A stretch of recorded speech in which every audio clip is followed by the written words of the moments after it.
বিশ্বকাপের round of 16-এর খেলায় প্যারাগুয়েকে হারিয়ে কোয়ার্টার ফাইনালে উঠেছে সাবেক চ্যাম্পিয়ন ফ্রান্স।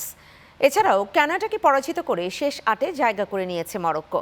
এদিকে আজ মধ্যরাতে 5বারের চ্যাম্পিয়ন ব্রাজিল মুখোমুখি হবে নরওয়ের।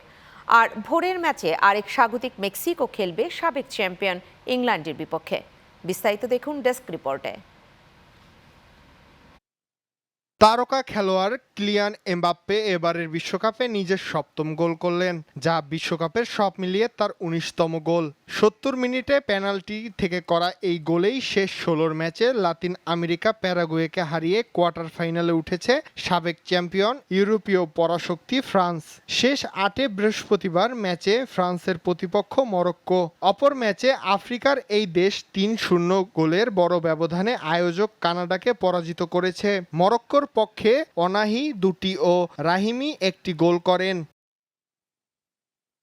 এদিকে আজ রাতে নিউ ইয়র্কে নিউ জার্সি স্টেডিয়ামে প্রি কোয়ার্টার ফাইনালে 5বারের বিশ্ব চ্যাম্পিয়ন লাতিন পরাশক্তি পেলের দেশ ব্রাজিল খেলবে সময়ের অন্যতম সেরা তারকা হালান্ডের দল ইউরোপীয় শক্তি নরওয়ের বিপক্ষে। এই পর্বে কাল ভোরে মুখোমুখি হবে আরেক আয়োজক মেক্সিকো ও সাবেক চ্যাম্পিয়ন হ্যারি কেইনের দল ইংল্যান্ড। Channel 9 news desk.